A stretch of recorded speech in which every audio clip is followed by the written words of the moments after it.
Capítulo 7. Descobrindo quem somos realmente. Note-se ao tom. Conhece-te a ti mesmo. Essas palavras estavam escritas acima da entrada do templo de Apolo em Delfos, lugar do oráculo sagrado. Na Grécia Antiga, as pessoas visitavam o oráculo esperando descobrir o que o destino lhes reservava ou o que fazer em determinada situação. É provável que a maioria delas lesse essa frase sem compreender que ela indicava uma verdade mais profunda do que qualquer coisa que o oráculo pudesse dizer. Talvez os visitantes também não compreendessem que, por mais importante que fosse a revelação ou exatas as informações que recebessem, elas acabariam por se mostrar inúteis. Não os salvariam de infelicidades futuras nem de sofrimentos criados por eles mesmos, caso deixassem de encontrar a verdade contida na exortação: conhece-te a ti mesmo. O significado implícito dessas palavras é: antes de qualquer indagação, faça a pergunta fundamental da sua vida: quem sou eu? As pessoas inconscientes, e muitas permanecem nesse estado, presas ao ego ao longo de toda a sua existência, rapidamente nos dirão quem elas são, seu nome, sua ocupação, sua história pessoal, a forma ou a condição do seu corpo e qualquer outra coisa com a qual se identifiquem. Outras podem parecer mais evoluídas, porque se consideram almas imortais ou espíritos divinos. Mas será que elas conhecem de fato a si mesmas ou será que apenas acrescentaram alguns conceitos espiritualistas ao conteúdo da sua mente? Conhecer a si mesmo é algo muito mais profundo do que a adoção de um conjunto de ideias ou crenças. As ideias e crenças espirituais podem, no máximo, ser indicadores úteis. No entanto, poucas vezes têm o poder de desalojar os conceitos centrais mais firmemente estabelecidos de quem pensamos que somos, os quais fazem parte do condicionamento da mente humana.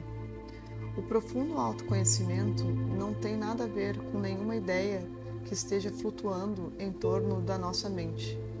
Conhecer a nós mesmos é estarmos enraizados no ser, em vez de estarmos perdidos na nossa mente. Quem pensamos que somos? Nosso sentido de quem somos determina o que percebemos como nossas necessidades e o que importa na nossa vida. E o que nos interessa tem o poder de nos irritar e perturbar. Podemos usar isso como um critério para descobrir até que ponto nos conhecemos. O que nos interessa não é o que dizemos nem aquilo em que acreditamos, mas o que nossas ações e reações revelam como importante e sério.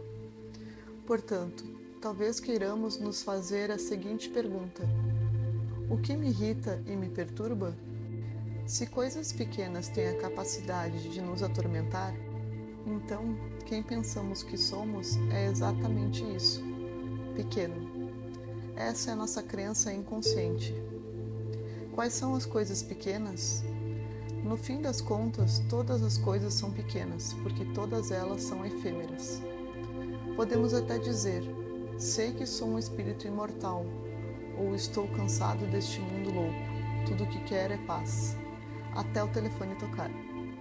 Más notícias: o mercado de ações caiu, o acordo pode não dar certo, o carro foi roubado, nossa sogra chegou, cancelaram a viagem, o contrato foi rompido, nosso parceiro ou parceira foi embora, alguém exige mais dinheiro. Somos responsabilizados por algo. De repente, ocorre um ímpeto de raiva, de ansiedade. Uma aspereza brota na nossa voz. Não aguento mais isto. Acusamos e criticamos, atacamos, defendemos ou nos justificamos, e tudo acontece no piloto automático. Alguma coisa, obviamente, é muito mais importante agora do que a paz interior que um momento atrás dissemos que era tudo o que desejávamos. E já não somos mais um espírito imortal. O acordo, o dinheiro, o contrato, a perda ou a possibilidade da perda são mais relevantes. Para quem? Para o espírito imortal que dissemos ser? Não. para nosso pequeno eu que busca segurança ou satisfação em coisas que são transitórias e fica ansioso ou irado porque não consegue o que deseja. Bem, pelo menos agora sabemos quem de fato pensamos que somos. Se a paz é de fato aquilo que desejamos, então devemos escolhê-la. Se ela fosse mais importante para nós do que qualquer outra coisa, e se nós nos reconhecêssemos de verdade como um espírito em vez de um pequeno eu, permaneceríamos sem reagir, em um absoluto estado de alerta quando confrontados com pessoas ou circunstâncias desafiadoras. Aceitaríamos de imediato a situação e assim nos tornaríamos um com ela, em vez de nos separarmos dela. Depois da nossa atenção consciente surgiria uma reação. Quem nós somos, consciência, e não quem pensamos que somos, um pequeno eu, estaria reagindo. Isso seria algo poderoso e eficaz, e não faria de ninguém nem de uma situação um inimigo. O mundo sempre se assegura de impedir que nos enganemos por muito tempo sobre quem de fato pensamos que somos, nos mostrando o que realmente é importante para nós. A maneira como reagimos a pessoas e situações, sobretudo quando surge um desafio, é o melhor indício de até que ponto nos conhecemos a fundo. Quanto mais limitada, quanto mais estreitamente egóica é a visão que temos de nós mesmos, mais nos concentramos nas limitações egóicas, na inconsciência dos outros e reagimos a elas. Os erros das pessoas ou o que percebemos como suas falhas se tornam para nós a identidade delas. Isso significa que vemos apenas o ego nos outros e assim fortalecemos o ego em nós. Em vez de olharmos através do ego deles, olhamos para o ego. E quem está fazendo isso? O ego em nós. As pessoas muito inconscientes sentem o próprio ego por meio do seu reflexo nos outros. Quando compreendemos que aquilo a que reagimos nos outros também está em nós, e algumas vezes apenas em nós, começamos a nos tornar conscientes do nosso próprio ego. Nesse estágio, podemos também compreender que estamos fazendo às pessoas o que pensávamos que elas estavam fazendo a nós. Paramos de nos ver como uma vítima. Nós não somos o ego. Portanto, quando nos tornamos conscientes do ego em nós, isso não significa que sabemos quem somos. Isso quer dizer que sabemos quem não somos. Mas é por meio do conhecimento de quem não somos que o maior obstáculo ao verdadeiro conhecimento de nós mesmos é removido. Ninguém pode nos dizer quem somos. Seria apenas outro conceito, portanto, não nos faria mudar. Quem nós somos não requer crença. Na verdade, toda crença é um obstáculo. Isso não exige nem mesmo nossa compreensão, uma vez que já somos quem somos. No entanto, sem a compreensão, quem nós somos não brilha neste mundo. Permanece na dimensão não manifestada que é claro, é seu verdadeiro lar. Nós somos então como uma pessoa aparentemente pobre que não sabe que tem uma conta de 100 milhões de reais no banco. Com isso, nossa riqueza permanece um potencial oculto. A abundância. Quem nós pensamos que somos está intimamente ligado a como nos consideramos tratados pelos outros. Muitas pessoas se queixam de que não recebem um tratamento bom o bastante. Não me tratam com respeito, atenção, reconhecimento, consideração. Tratam-me como se eu não tivesse valor, elas dizem. Quando o tratamento é bondoso, elas suspeitam de motivos ocultos. Os outros querem me manipular, levar vantagem sobre mim. Ninguém me ama. Quem elas pensam que são é isto.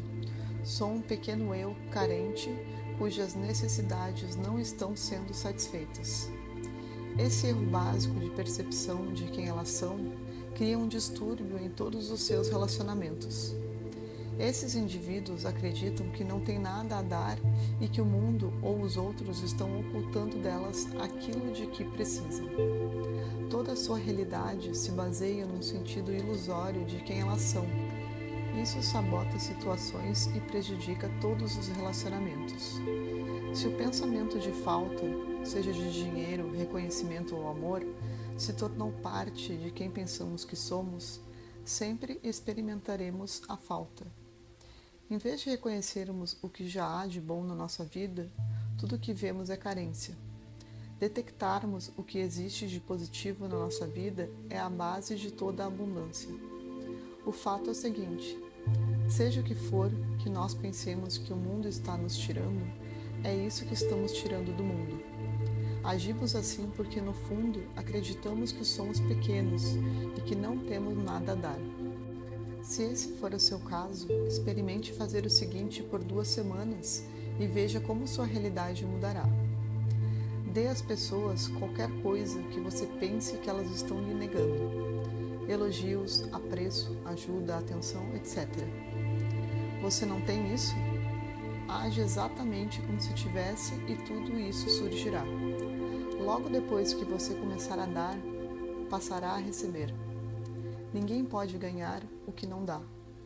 O fluxo de entrada determina o fluxo de saída. Seja o que for que você acredite que o mundo não está lhe concedendo, você já possui.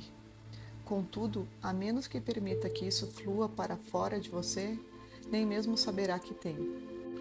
Isso inclui a abundância.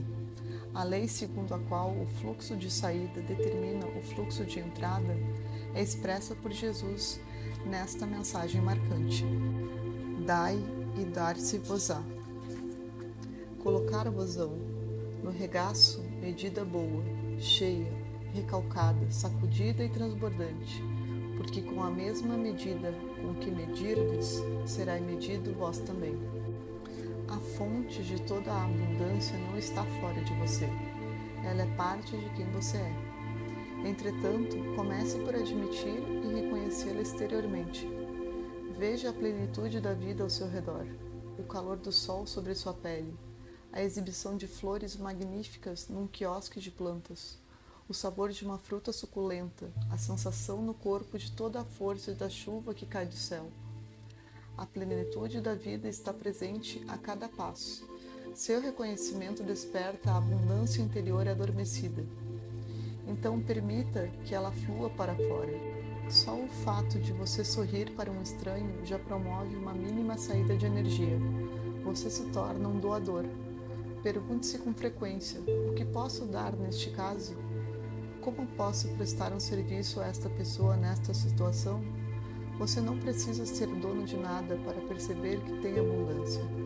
Porém, se sentir com frequência que a possui, é quase certo que as coisas comecem a acontecer na sua vida.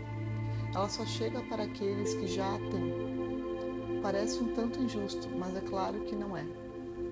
É uma lei universal. Tanto a fartura quanto a escassez são estados interiores que se manifestam como nossa realidade. Jesus fala sobre isso da seguinte maneira: pois ao que tem se lhe dará, e ao que não tem se lhe tirará até o que não tem, conhecendo a nós mesmos e sobre nós mesmos. Talvez não queiramos nos conhecer porque sentimos medo do que podemos descobrir. Muitos indivíduos têm um temor secreto de que sejam maus, mas nada que uma pessoa possa vir a saber a seu respeito é ela. Nada que venha a conhecer sobre si mesma é ela.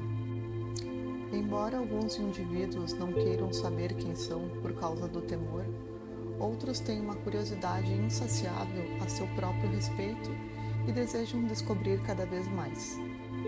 Há quem seja tão fascinado por si mesmo que passe anos fazendo psicanálise, mergulhando em todos os aspectos da sua infância, descobrindo medos e desejos secretos e encontrando camadas e mais camadas de complexidade na constituição da sua personalidade e do seu caráter.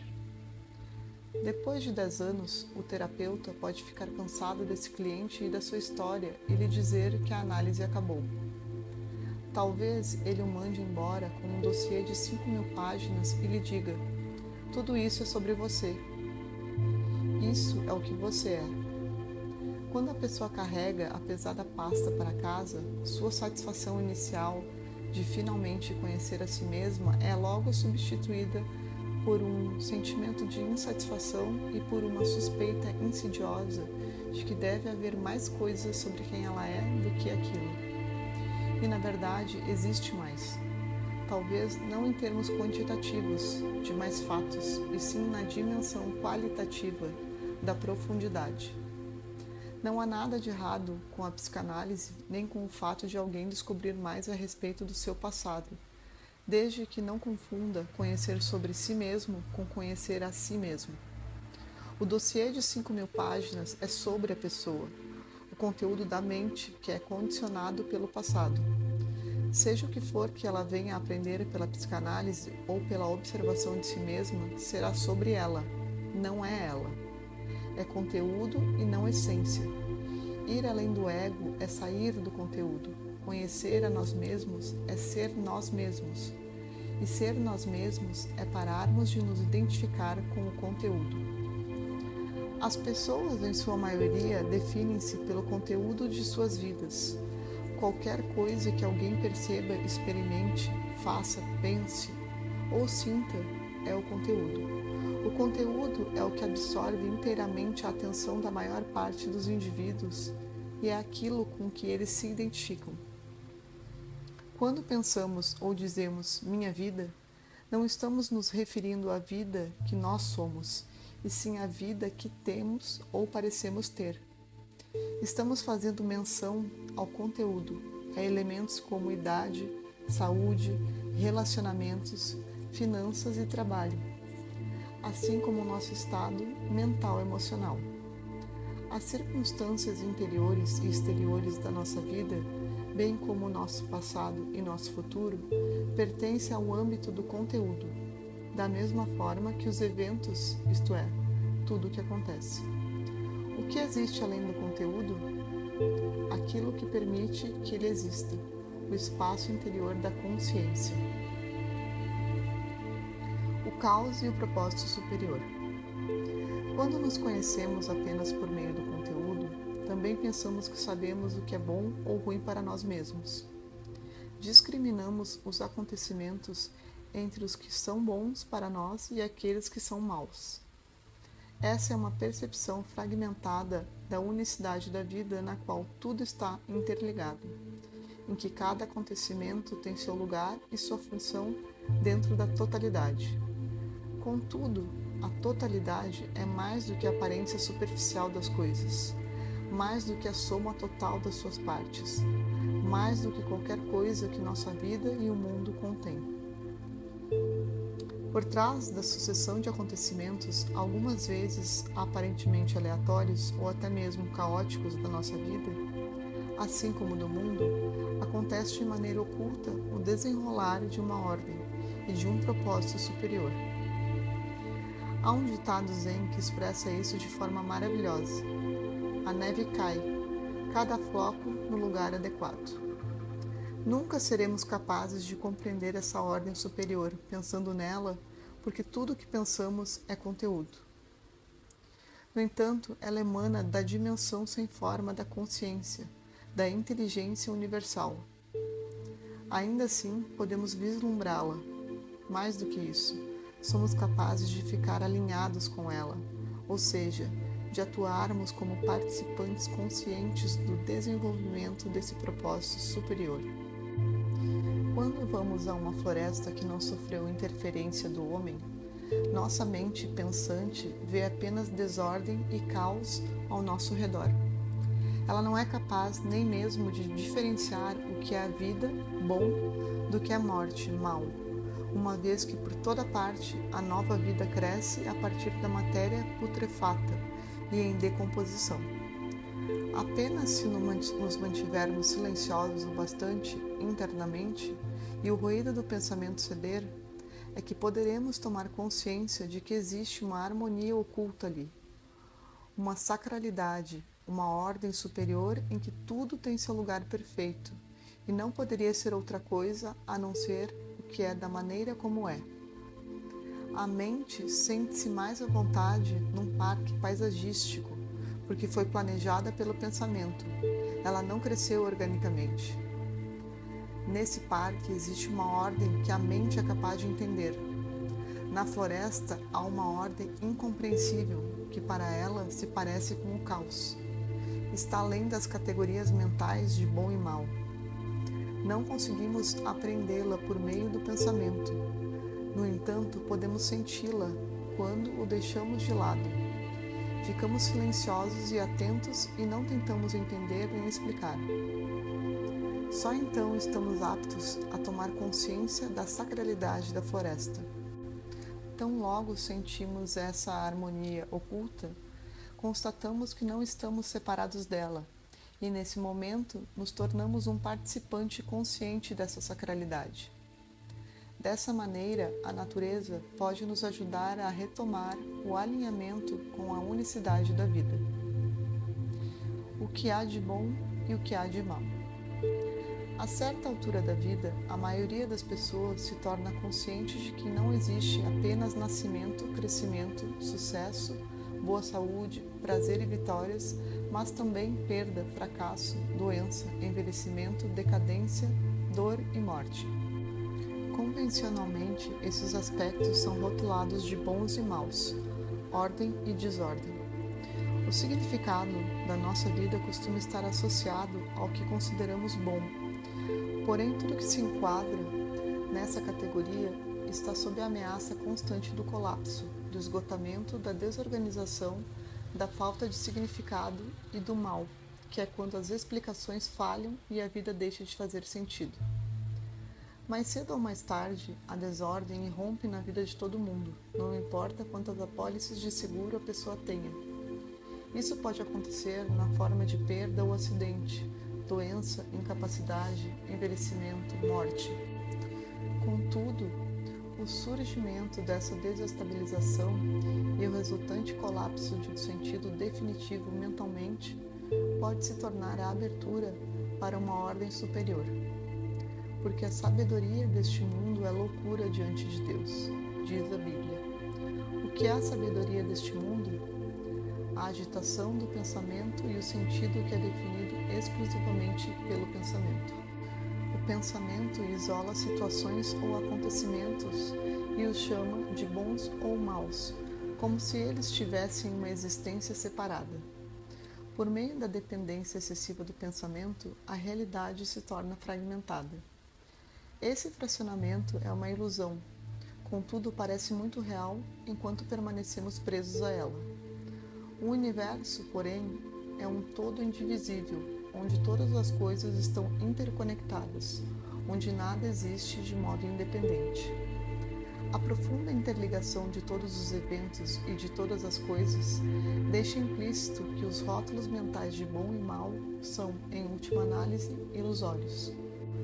Eles sempre pressupõem uma perspectiva limitada e assim são verdadeiros apenas temporariamente e de modo relativo. Isso é ilustrado pela história de um homem sensato que ganha um automóvel caro num sorteio. Sua família e seus amigos ficam muito felizes por ele e chegam para comemorar. "Não é ótimo?", diz um deles. "Você tem tanta sorte." O homem sorri e responde: "Pode ser." Durante algumas semanas, ele se diverte dirigindo o carro. Até que um dia, um motorista bêbado provoca uma batida num cruzamento e o homem vai para o hospital, com vários ferimentos. Ao visitá-lo, a família e os amigos comentam: "Isso foi realmente uma infelicidade." De novo, o homem sorri e diz: "Pode ser." Enquanto ele ainda está no hospital, certa noite, ocorre um deslizamento de terra e sua casa é tragada pelo mar. Mais uma vez, os amigos aparecem no dia seguinte e observam: "Não foi mesmo uma sorte você ter ficado aqui no hospital?" Novamente ele responde: "Pode ser." O "pode ser" desse personagem sábio significa uma recusa em julgar tudo o que acontece. Em vez de avaliar os eventos, ele os aceita e dessa maneira entra em alinhamento consciente com a ordem superior.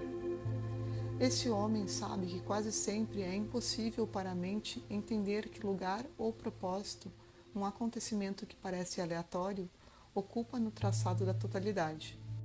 No entanto, não há eventos casuais, assim como nem as coisas nem os fatos existem por e para si mesmos de modo isolado.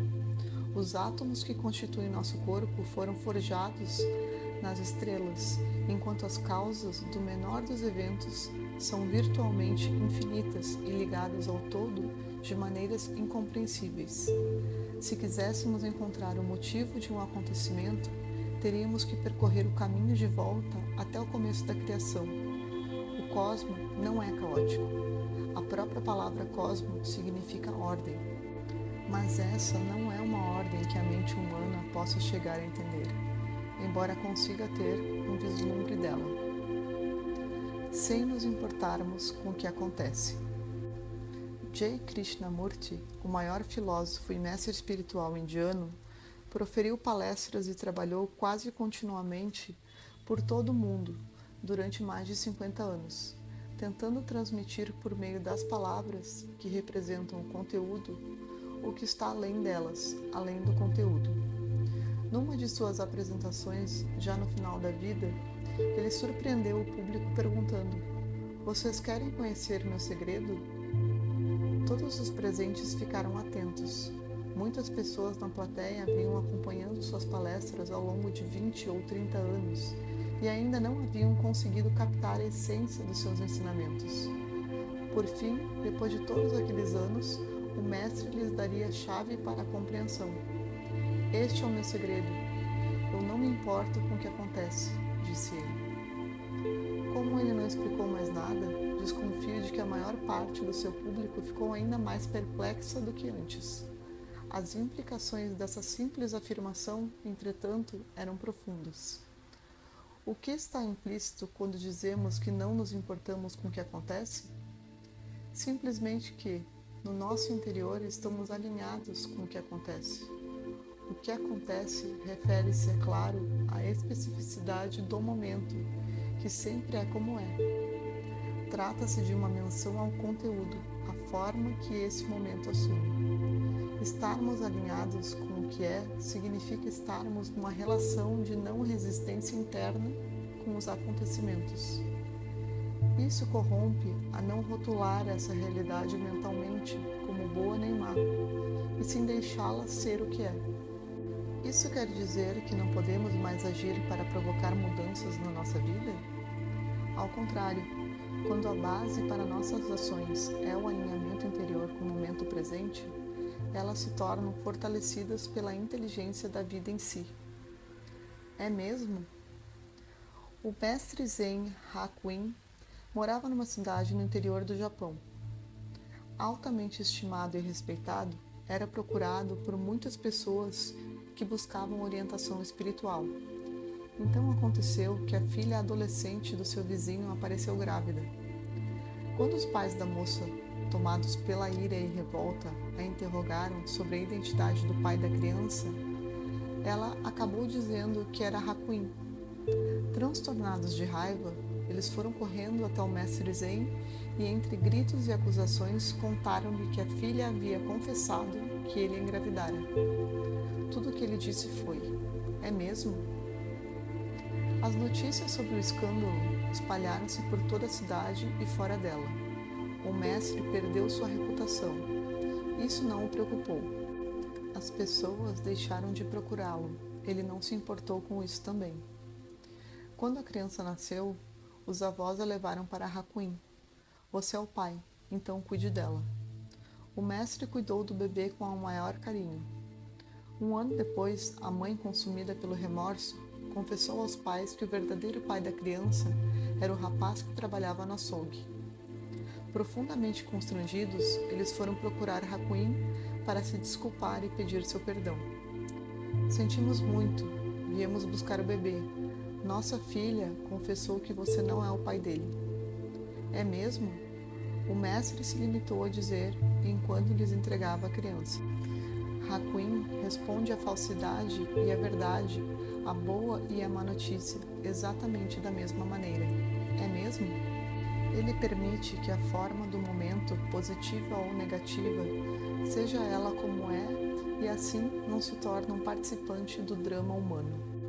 Para Hakuin, existe apenas o momento, que sempre é como é.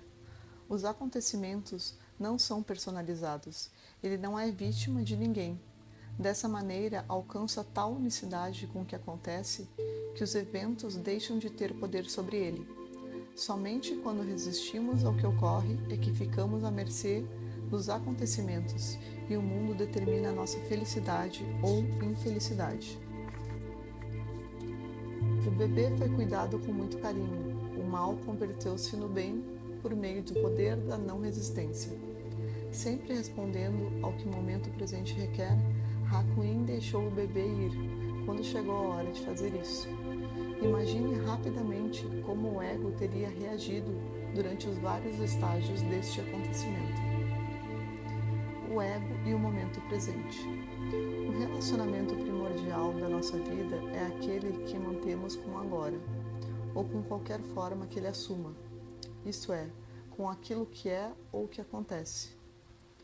Se houver um distúrbio na relação que temos com o agora, ele se refletirá em todos os relacionamentos e em todas as situações que encontramos. O ego pode ser definido simplesmente assim: um relacionamento desajustado com o momento presente. Mas podemos decidir que tipo de relação queremos estabelecer com o momento presente. Depois que alcançarmos certo grau de consciência, e se você está lendo isso, quase certamente o atingiu, somos capazes de escolher que espécie de relacionamento desejamos travar com o momento presente. Pretendemos tê-lo como amigo ou inimigo? O momento presente é inseparável da vida. Portanto, na verdade, estamos decidindo que tipo de relacionamento queremos ter com a vida. Uma vez que tenhamos optado por torná-lo nosso amigo, depende de nós dar o primeiro passo. Devemos ser amistosos com ele, recebê-lo bem. Não importa que disfarce presente, e logo veremos os resultados. Com isso, a vida passa a ser mais amigável em relação a nós. As pessoas se mostram prestativas, as circunstâncias nos favorecem. Uma decisão muda toda a nossa realidade. No entanto, precisamos fazer essa escolha o tempo todo, sem parar, até que viver dessa maneira seja algo natural para nós. A decisão de converter o momento presente em nosso amigo é o fim do ego. Para o ego, é impossível estar alinhado com o momento presente, isto é, com a vida, pois sua própria natureza o impele a ignorar e desvalorizar o agora ou resistir a ele. O ego vive do tempo, e quanto mais forte ele é, mais o tempo controla a nossa vida. Assim, quase todos os nossos pensamentos expressam uma preocupação com o passado ou com o futuro, enquanto nosso sentido de eu depende do passado para a nossa identidade e do futuro para preenchê-la. Medo, ansiedade, expectativa, arrependimento, culpa, raiva são as disfunções do estado de consciência atado ao tempo. O ego trata o momento presente de 3 maneiras: como um meio para alcançar um fim, um obstáculo ou um inimigo. Vamos observar cada um desses padrões individualmente para que possamos reconhecer qual deles está operando em nós e decidir mais uma vez. Na melhor das hipóteses, para o ego, o momento presente é útil apenas como um meio para alcançar um fim. Ele nos leva a algum ponto no futuro que é considerado mais importante, embora o futuro nunca chegue, a não ser como o momento presente. Portanto, ele nunca passa de um pensamento na nossa cabeça. Em outras palavras, jamais permanecemos plenamente aqui, porque estamos sempre ocupados tentando chegar a algum lugar. Quando esse padrão se torna mais pronunciado, e isso é bastante comum, o momento presente é considerado um obstáculo a ser superado e é tratado como tal. Então surgem a impaciência, a frustração e a tensão permanente. Na nossa cultura, essa é a realidade cotidiana de muitas pessoas, seu estado normal. A vida que é agora é vista como um problema, e nós passamos a habitar um mundo de obstáculos que precisam ser resolvidos, antes que possamos ficar felizes, satisfeitos e realmente começar a viver, ou pelo menos é nisso que acreditamos. Porém, a questão é a seguinte: para cada dificuldade que solucionamos, outra surge do nada. Uma vez que o momento presente é encarado como um problema, os transtornos podem não ter fim. Eu serei qualquer coisa que você queira que eu seja, diz a vida, ou o agora.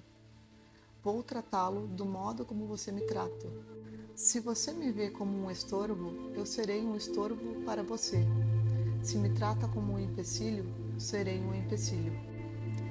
Na pior das hipóteses, e isso também é muito comum, o momento presente é tratado como um inimigo.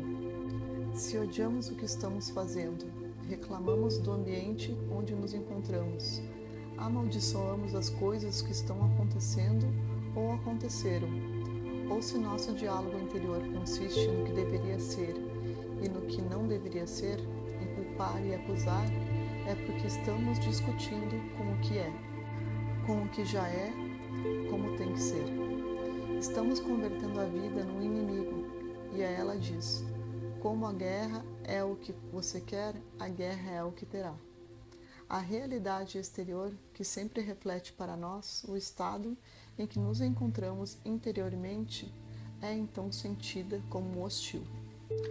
Uma pergunta essencial que devemos nos fazer com frequência é: qual é meu relacionamento com o momento presente? Depois precisamos ficar atentos para descobrir a resposta. Será que estou tratando o agora como um simples meio para alcançar um fim? Será que o vejo como um obstáculo? Será que o estou transformando num inimigo? Como o momento presente é tudo o que sempre temos, uma vez que a vida é inseparável do agora, o verdadeiro significado daquela pergunta é: qual é o meu relacionamento com a vida? Essa indagação é uma maneira excelente de desmascararmos o ego dentro de nós e avançarmos para o estado de presença. Embora ela não incorpore a verdade absoluta, em última análise, nós e o momento presente somos uma coisa só. É um indicador útil que nos coloca na direção certa. Pergunte isso a si mesmo, até que não considere mais necessário. Sabe como você pode superar a disfunção no seu relacionamento com o momento presente?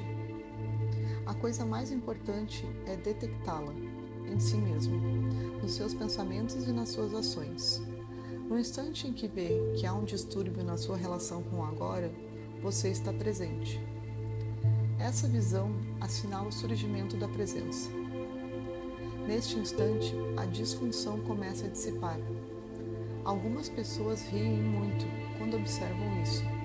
Com a visão surge o poder da escolha, a decisão de dizer sim ao agora, de torná-lo seu amigo.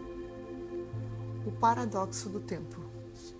Na superfície, o momento presente é o que acontece. Uma vez que os eventos mudam sem parar, parece que cada dia da nossa vida é formado por milhares de momentos em que coisas diferentes ocorrem. O tempo é considerado uma sucessão interminável de momentos, alguns bons, outros maus. Ainda assim, se observarmos mais de perto, isto é, por meio da nossa sensação pessoal imediata, veremos que, na verdade, não há muitos momentos, mas somente este momento. A vida é sempre o agora. Toda a nossa vida se desenrola nesse constante agora. Até mesmo os momentos do passado e do futuro só existem quando nos lembramos deles ou os antecipamos, e fazemos isso pensando sobre eles no único momento que existe, este. Então, por que parece que há muitos momentos? Porque o momento presente se confunde com o que acontece, com o conteúdo. O espaço do agora se embaralha com o que ocorre nesse espaço. A mistura do momento presente com o conteúdo faz surgir não só a ilusão do tempo, como a ilusão do ego. Existe um paradoxo neste caso. Por um lado, como podemos negar a realidade do tempo? Precisamos dele para ir de um lugar a outro, preparar uma refeição, comprar uma casa, ler um livro. Necessitamos dele para crescer, para aprender novas coisas. Qualquer coisa que façamos parece tomar tempo. Tudo está sujeito a ele, e no fim das contas, esse maldito tempo tirano, como diria Shakespeare, acabará nos matando. Poderíamos compará-lo a um rio revolto que nos carrega em suas águas ou a um fogo incontrolável que a tudo consome. Certa vez encontrei-me com velhos amigos, uma família com a qual eu perdera o contato havia muito tempo. Eu fiquei chocado quando os vi. Quase perguntei: "Vocês estão doentes? O que aconteceu? Quem fez isso com vocês?" A mãe, que andava apoiada numa bengala, parecia ter encolhido, o rosto todo enrugado. A filha, que cheguei a ver cheia de energia e entusiasmo, animada pelas expectativas da juventude, agora parecia cansada, esgotada, depois de criar 3 filhos. Então me lembrei, quase 30 anos tinham se passado desde nosso último encontro. O tempo havia feito aquilo com eles, e tenho certeza de que meus amigos ficaram igualmente chocados quando me viram. Tudo parece estar sujeito ao tempo. Ainda assim, tudo acontece no agora. Esse é o paradoxo. Sempre vemos um grande número de evidências circunstanciais para a realidade do tempo, como uma maçã murcha, nosso rosto no espelho comparado à nossa aparência numa fotografia tirada 30 anos antes, porém nunca encontramos uma evidência direta, jamais vivenciamos o tempo em si. A experiência que temos invariavelmente é a do momento presente, ou melhor, do que ocorre nele. Se nos basearmos apenas nas evidências diretas, então o tempo não existe, e o agora é tudo que existe, sempre. Eliminando o tempo. Não podemos transformar nossa libertação do ego numa meta futura e depois tentar alcançá-lo. Tudo que obtemos com isso é uma insatisfação maior, mais conflito interior, porque sempre vai parecer que ainda não conseguimos chegar lá, que ainda não atingimos esse estado. Quando estabelecemos a liberdade do ego como nosso propósito futuro, nós nos damos mais tempo, e mais tempo corresponde a mais ego. Devemos observar com cuidado para ver se nossa busca espiritual é uma forma disfarçada de ego. Até mesmo a tentativa de nos livrarmos do eu pode ser uma procura mascarada por mais tempo se essa libertação for transformada num objetivo futuro. Dar mais tempo a nós mesmos é exatamente isto: conceder mais tempo ao eu. O tempo, ou seja, o passado e o futuro, é aquilo de que o falso eu fabricado pela mente, o ego, vive. E o tempo está na nossa mente. Ele não é algo que tem uma existência objetiva ali fora. É uma estrutura mental necessária para a percepção sensorial, indispensável pelos propósitos práticos, mas também é o maior obstáculo ao autoconhecimento. O tempo é a dimensão horizontal da vida, a camada superficial da realidade. E há ainda a dimensão vertical da profundidade, a qual só temos acesso através do portal do momento presente. Assim, em vez de nos concedermos tempo, devemos removê-lo. Retirar o tempo da nossa consciência é eliminar o ego. É a única prática espiritual verdadeira. Quando falo da eliminação do tempo, não estou, é claro, me referindo ao tempo do relógio, que é usado com propósitos práticos, como marcar um encontro ou planejar uma viagem. Seria quase impossível atuar neste mundo sem esse tempo convencional. O que estou propondo é a eliminação do tempo psicológico, que é a preocupação interminável da mente egóica com o passado e com o futuro, e sua resistência a entrar num estado de unicidade com a vida e viver alinhada com a inevitável condição do momento presente de ser o que é. Sempre que um não habitual à vida se transforma num sim, toda vez que permitimos que esse momento seja como ele é, dissolvemos tanto o tempo quanto o ego. Para que o ego sobreviva, ele deve tornar o tempo, o passado e o futuro mais importante do que o momento presente. Para o ego, é impossível ser amistoso com o agora, a não ser por um breve instante, logo após obter o que deseja. Contudo, nada consegue satisfazê-lo por muito tempo. Assim que ele se converte na nossa vida, existem duas maneiras de sermos infelizes. Não alcançarmos o que desejamos é uma, alcançarmos o que desejamos é a outra. O agora assume a forma de qualquer coisa ou acontecimento. Enquanto resistimos a isso internamente, a forma, isto é, o mundo, é uma barreira impenetrável que nos separa de quem somos além da forma, que nos afasta da vida única sem forma que nós somos.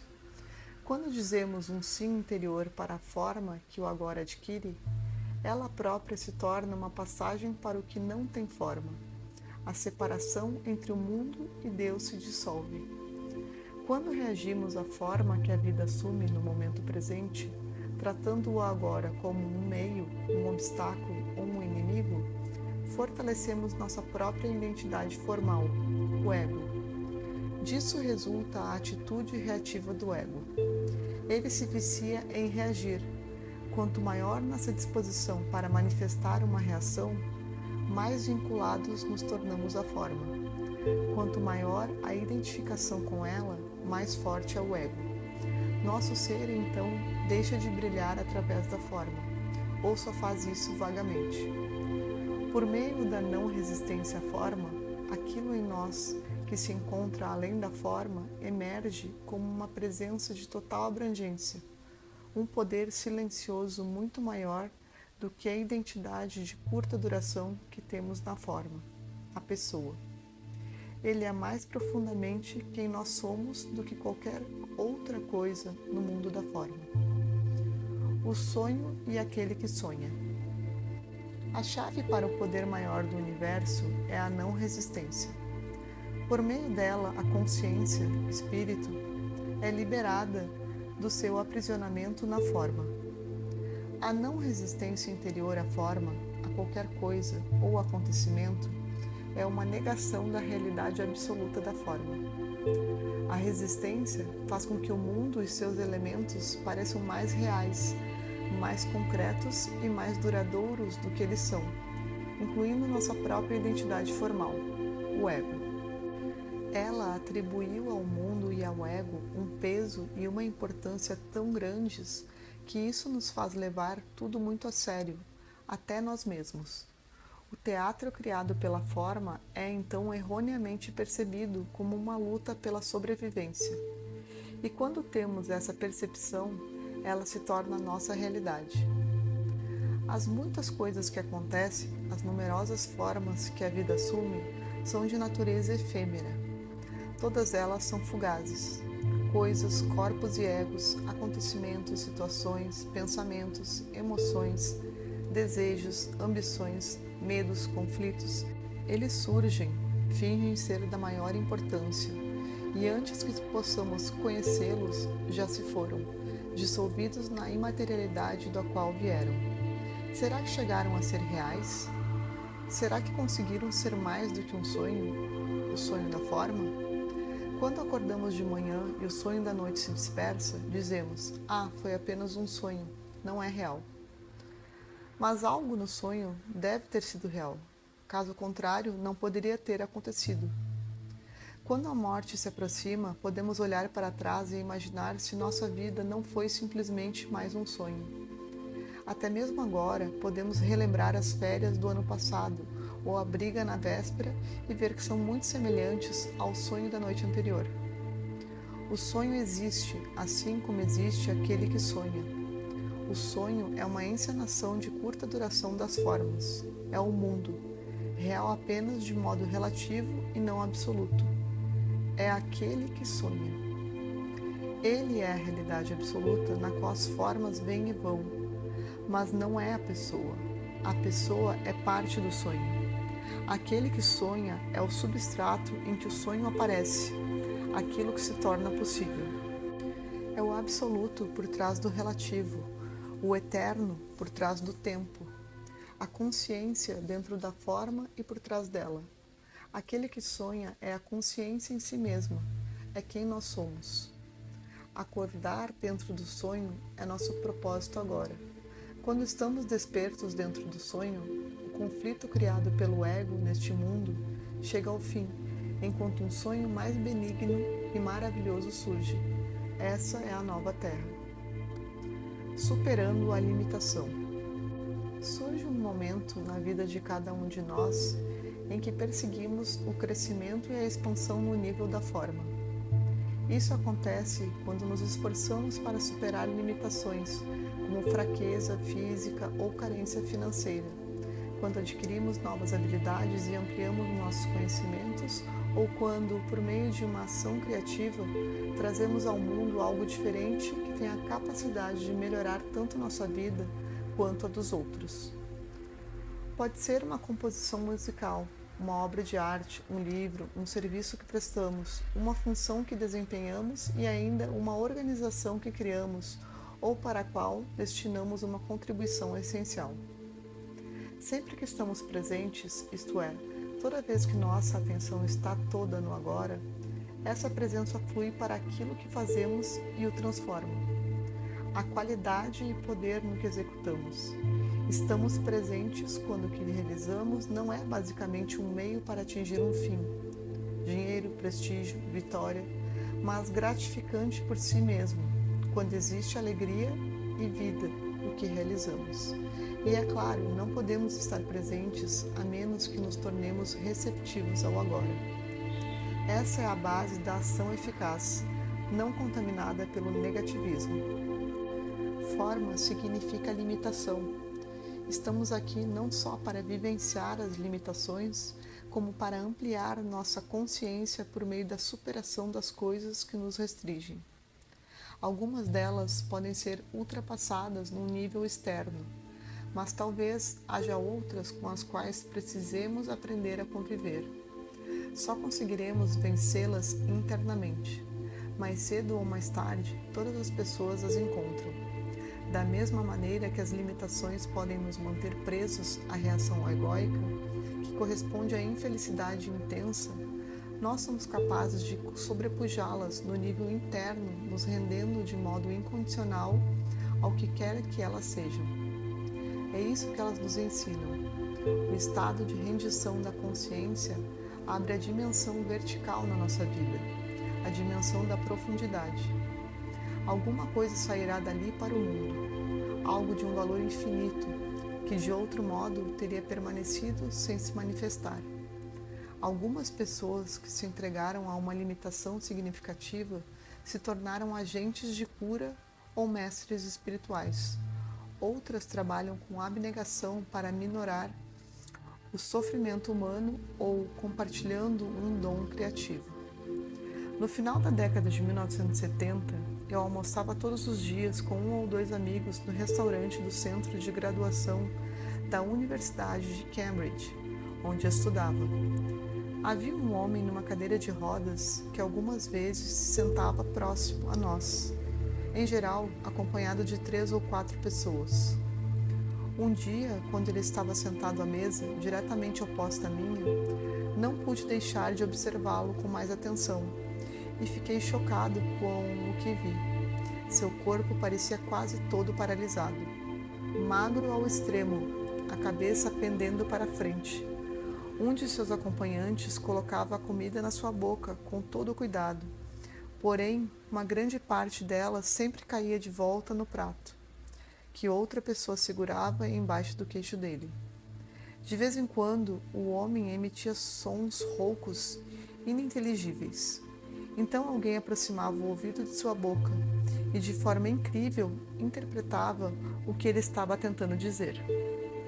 Mais tarde, perguntei a meu amigo se ele sabia quem era aquele homem. Claro que sei. É um professor de matemática. As pessoas que o acompanham são seus alunos de graduação. Ele tem uma doença degenerativa que paralisa progressivamente todos os músculos do corpo. Viverá no máximo 5 anos. Essa deve ser uma das mais terríveis fatalidades que podem recair sobre um ser humano. Poucas semanas depois, eu estava saindo do prédio enquanto ele estava entrando. No momento em que segurei a porta para que a cadeira de rodas elétrica pudesse passar, nossos olhares se cruzaram. Com surpresa, vi que os olhos dele estavam límpidos, não mostrava nenhum sinal de infelicidade. Percebi no ato que aquele homem havia abandonado a resistência. Estava vivendo no estado de remissão. Anos depois, enquanto comprava um jornal numa banca, fiquei impressionado ao vê-lo na primeira página de uma renomada revista internacional. Ele não só continuava vivo, como tinha se tornado o mais célebre físico teórico do mundo, Stephen Hawking. Havia uma bela frase no artigo que confirmava o que eu sentira quando nossos olhos se cruzaram muitos anos antes. Comentando a própria vida, ele disse, agora por meio de um sintetizador de voz: quem poderia querer mais? A alegria do ser. A infelicidade ou negativismo é uma doença no nosso planeta. O que a poluição é no plano exterior, o negativismo é no plano interior. Ele está em toda parte, e não apenas nos lugares onde as pessoas não possuem o bastante para viver. E até se acentua onde os indivíduos têm mais do que o suficiente. Isso é uma surpresa? Não. O mundo da riqueza está identificado com a forma de um modo muito mais profundo. Está mais perdido no conteúdo, mais preso ao ego. As pessoas acreditam que dependem dos eventos para serem felizes, isto é, que são dependentes da forma. Não percebem que o que acontece é a coisa mais instável do universo. Isso muda constantemente. Para elas, o momento presente encontra-se prejudicado tanto por um fato que aconteceu e que não deveria ter acontecido, quanto por algo que não ocorreu, mas que deveria ocorrer. E assim perdem a perfeição mais profunda, que é inerente à vida em si, aquela que está sempre aqui, que existe a despeito do que está acontecendo ou não, que está além da forma. Portanto, aceitando o momento presente, descobrimos uma perfeição que é maior do que qualquer forma e intocada pelo tempo. A alegria do ser, que é a única felicidade verdadeira, não pode nos acontecer por meio de nenhum tipo de forma, bem material, realização, pessoa, fato, isto é, por intermédio de nada que ocorra. A alegria não acontece para nós, nunca. Ela emana da dimensão sem forma, em nosso interior, da nossa consciência em si. Portanto, é una com quem nós somos. Permitindo a diminuição do ego. O ego está sempre atento a qualquer tipo de diminuição que ele perceba. Seus mecanismos automáticos de reparo entram em ação para restaurar a forma mental relativa a mim. Quando alguém nos culpa ou censura, ele tenta corrigir no ato essa sensação de diminuição do eu, se justificando, se defendendo ou acusando. Se a outra pessoa está certa ou errada, isso é algo irrelevante para o ego, que está muito mais interessado na preservação de si mesmo do que na verdade. Até mesmo um comportamento tão corriqueiro quanto responder gritando quando o outro motorista nos chama de barbeiro é um procedimento de reparo automático e inconsciente utilizado por ele. Outro mecanismo bastante comum é a raiva, que faz o ego inflar temporariamente, mas de forma intensa.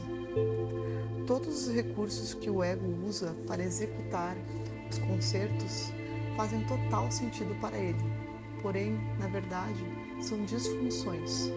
Os que representam os distúrbios mais extremos são a violência física e as ilusões na forma de fantasias grandiosas.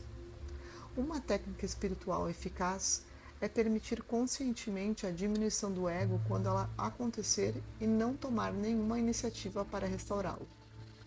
Recomendo a você que realize um teste de vez em quando. Por exemplo, quando alguém lhe dirigir críticas, censuras ou xingamentos, em vez de revidar no ato ou se defender, não faça nada. Deixe que sua autoimagem permaneça diminuída e fique atento ao que isso desperta no seu interior. Por alguns segundos pode parecer desagradável, como se seu corpo tivesse encolhido. Depois, talvez, você experimente uma viva sensação de amplitude interior. Você não foi diminuído nem um pouco, na verdade, se expandiu. É provável, então, que chegue a uma conclusão impressionante. Quando parece que você é diminuído de alguma maneira e não adota nenhuma reação, nem externa nem interna, compreende que nada real foi reduzido e que, tornando-se menos, se transforma em mais. Quando deixa de se defender ou de tentar fortalecer a forma do seu eu, você se afasta da identificação com a forma, com sua autoimagem mental. Por admitir ser menos na percepção do ego, na verdade, você passa por uma expansão e cria espaço para o ser entrar. O verdadeiro poder, aquilo que você é além da forma, pode então brilhar através da forma aparentemente enfraquecida. Esse foi o sentido das palavras de Jesus quando ele disse: negue a si mesmo, ou ofereça a outra face. Isso não significa, é claro, que você deva suportar maus tratos, nem se converter numa vítima de pessoas inconscientes. Algumas vezes, uma situação pode exigir que você diga a alguém para sair de perto, de modo bem claro. Sem a atitude defensiva do ego, haverá poder por trás das suas palavras e nenhuma força de reação. Se necessário, pode também dizer não a alguém com toda a firmeza e convicção, e isso será o que eu chamo de um não de alta qualidade, que é livre de todo negativismo. Se você está contente com o fato de não ser ninguém em particular, de não estar em evidência, te aliará com o poder do universo. O que se parece com fraqueza para o ego é, na realidade, força verdadeira. Essa verdade espiritual é essencialmente oposta aos valores da nossa cultura contemporânea e é a maneira como as pessoas são condicionadas a se comportar. Em vez de tentar ser uma montanha, ensinam Tao Te Ching, seja o vale do universo. Dessa maneira, estará reintegrado à totalidade e assim todas as coisas acontecerão a você. De modo semelhante, Jesus ensina uma das suas parábolas: mas quando fores convidado, vai tomar o último lugar, para que quando vier o que te convidou, te diga: amigo, passa mais para cima. Então serás honrado na presença de todos os convidados, porque todo aquele que se exaltar será humilhado, e todo aquele que se humilhar será exaltado. Outro aspecto dessa técnica é evitar as tentativas de fortalecer seu eu se exibindo, procurando aparecer, querendo ser especial, causando impressão ou exigindo atenção. De vez em quando, pode ser o caso de você se conter e não manifestar sua opinião no momento em que todos estão expressando as próprias ideias. Depois, observe como se sente a respeito. No universo exterior, assim como no universo interior. Ao erguer os olhos para o céu claro à noite, você pode compreender com maior facilidade uma verdade que é ao mesmo tempo simples e extraordinariamente profunda. O que é que você vê lá em cima? A Lua, os planetas, as estrelas, a faixa luminosa da Via Láctea. Quem sabe um cometa ou até mesmo a vizinha galáxia de Andrômeda, a 2 milhões de anos-luz. Sim, mas simplificando ainda mais. O que você vê? Objetos flutuantes no espaço. Então, o que forma o universo? Objetos e espaço. Se você não fica sem palavras ao voltar seus olhos para o céu numa noite clara, então não o está observando de verdade, não está consciente da totalidade do que há ali. Provavelmente está focalizando apenas os objetos e talvez tentando nomeá-los. Caso alguma vez você tenha se maravilhado ao olhar para o espaço e talvez até sentido um profundo respeito diante desse mistério incompreensível, isso mostra que abandonou por um momento seu desejo de explicar e rotular e se tornou consciente não só dos objetos, como da profundidade infinita do espaço em si mesmo. Deve ter permanecido silencioso bastante em seu interior para notar a vastidão em que esses mundos incontáveis existem. O sentimento de admiração não decorre do fato de que há milhões de mundos ali, mas da profundidade que contém todos eles. Não conseguimos ver o espaço, é claro. Também não podemos ouvi-lo, tocá-lo, nem sentir seu gosto e seu cheiro. Então, como somos capazes de saber que ele existe? Essa pergunta, aparentemente lógica, contém um erro fundamental. A essência do espaço é a imaterialidade, portanto, ele não existe no sentido convencional da palavra. Apenas as coisas, formas, existem. Até mesmo chamá-lo de espaço pode ser enganador, porque ao nomeá-lo, nós o transformamos num objeto.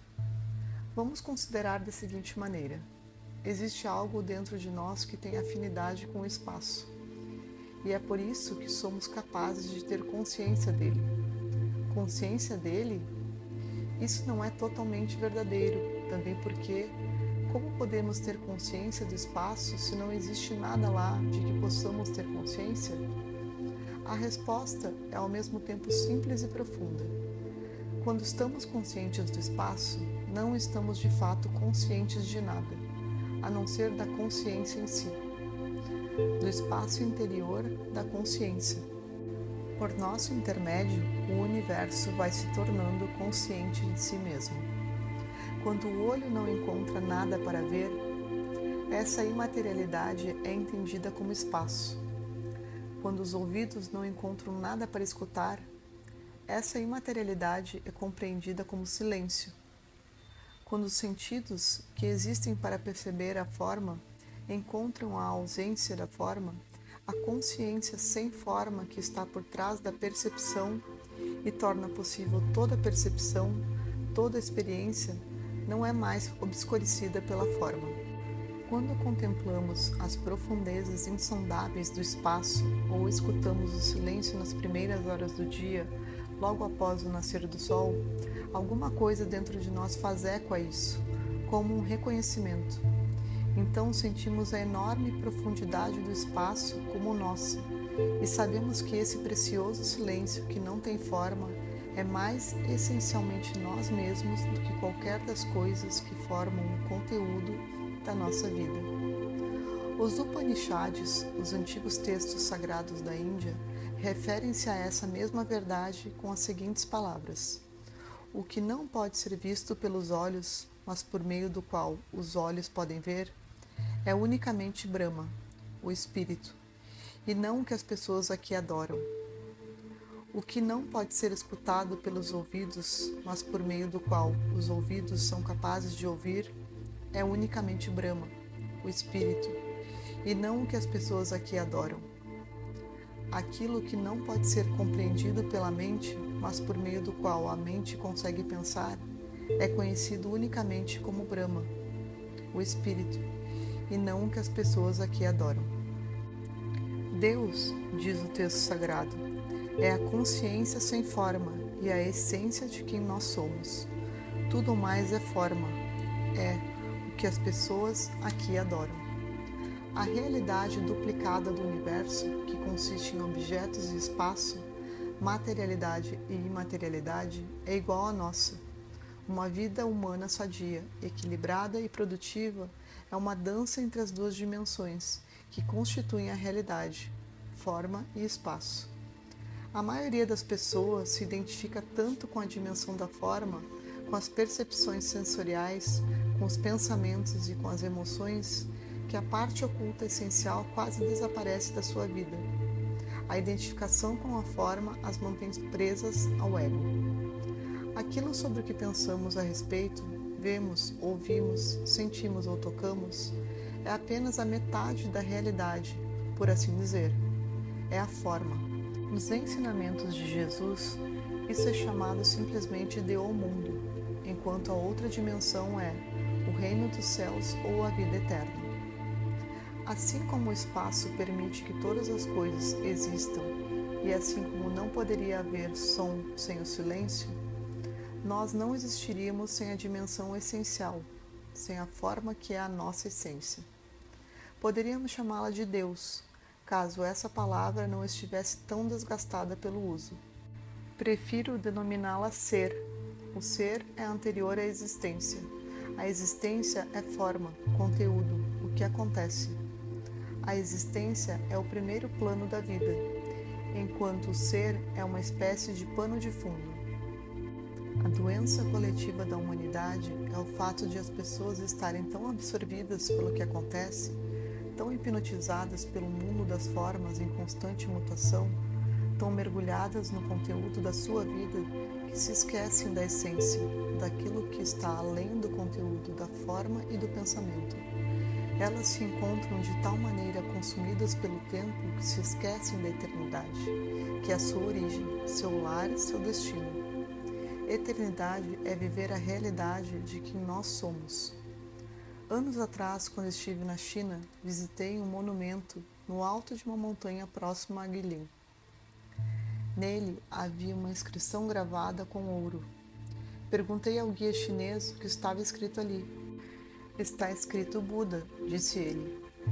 Por que há 2 ideogramas gravados em vez de um? Quis saber. Um significa homem, o outro significa não. E os 2 juntos significam Buda, explicou. Fiquei ali parado completamente perplexo. O ideograma correspondente a Buda já continha todo o ensinamento do mestre e, para um bom entendedor, o segredo da vida.